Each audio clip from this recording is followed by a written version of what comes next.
got in canoes when I was here for my second time, and we went to the source of Spanish Creek. The forest and the banks were on one side, Spanish Creek Wildlife Sanctuary was on the other side, and I thought, what an opportunity. What an opportunity to do a real agroforestry project, to farm on the edge of a forest, to use no chemicals, to have a vision. And the community members have supported this vision from the very beginning. Agroforestry to me is sustainable agriculture and forestry side by side with sustained benefits for both systems. And here we have the opportunity to grow bamboo on the edge of a second growth rainforest in a permanent manner. Now, will the forest go into the bamboo? Will the bamboo go into the forest? I think neither. I think we'll have this corridor, and you see here right on the perimeter we planted fruit trees. You see these little seedling trees here? We planted these, and just to bring the wildlife out, this is a fruit tree, Chrysophyllum kaimito. This is a native, it's a kaimito. So we have purple ones and green ones, and it fruits. The wildlife love our bamboo. The birds come over and nest in our bamboos. And I feel that this is a permaculture model that we can develop. And Belize seems to be the perfect place, and these soils seem to be perfect for this opportunity.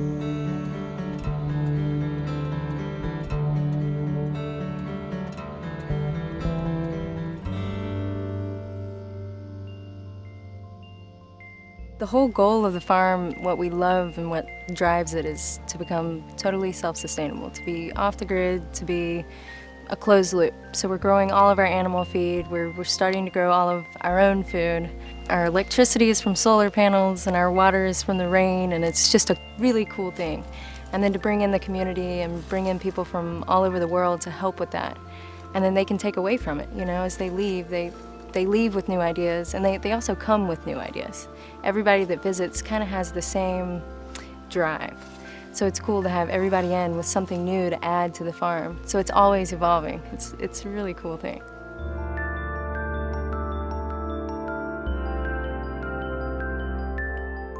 Justin, my boyfriend, and I came to Spanish Creek starting off as volunteers, and we got totally stuck. I mean, we love it. And then to be in the position where I have volunteers coming and get to interact with them on the other side is amazing. And we do, you know, they do garden projects, but they also do animal husbandry. We have the chickens and the horses and the sheep. We're about to get a cow. They get to work with locals. Raymond is our tour guide, and they'll go out with him. And we have Frankie, who does cool crafts with the bamboo. He makes baskets and bowls. So we have this whole interaction, and they get to do everything. You know, it's not like they're just weeding in the garden. They really interact, and we do community work days where we go out in the community and work.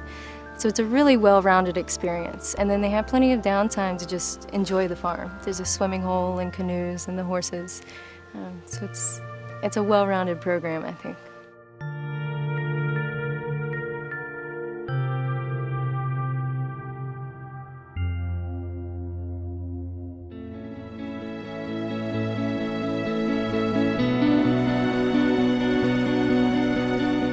¿Por qué? Es que, bueno, nosotros empezamos, pues yo, pues por decir, empezamos esta finca, empezamos a cultivar.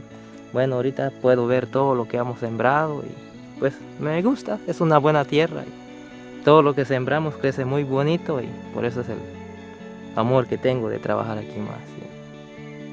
Por ejemplo, en mi país, si vamos a crecer todas las verduras o cosas que crecemos, no lo podemos crecer si no usamos abono, ¿no? Porque si solo sembramos nunca crecemos nada.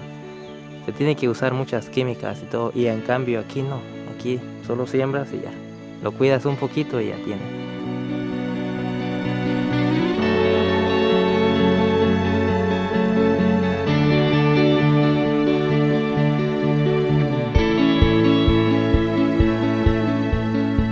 We always have this belief, the forest is not ours, it's for our children, so we got to protect it for our children to see and whatsoever is in the forest.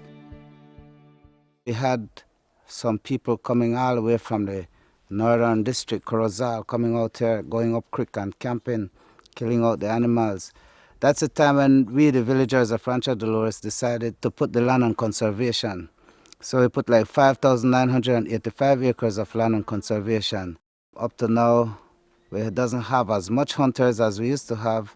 It doesn't have as much farmers as we used to have. But life is still going on, and we see it in a more positive way. One of the things we promote is crocodile safari, the trail walk, horseback riding, Cool. canoeing. Yeah. Me and Mark came into the forest, and Mark get to see the real value of the forest then. Instead of farming it as he had in mind, he decided, okay, well, he will leave it as it is because he see the importance of the Mesoamerican biological corridor. This is a large organic farm. Our sustainable vision includes all food crops, oil crops, and of course bamboo. Bamboo can be harvested year in, year out with no damage to the clump of bamboo. It keeps on giving. So we take this material, we put it into the hands of craftsmen, and we turn it into products. This is our vision for sustainability. If we can produce enough food for us and for our volunteers and for our guests that come, I think we're doing our job.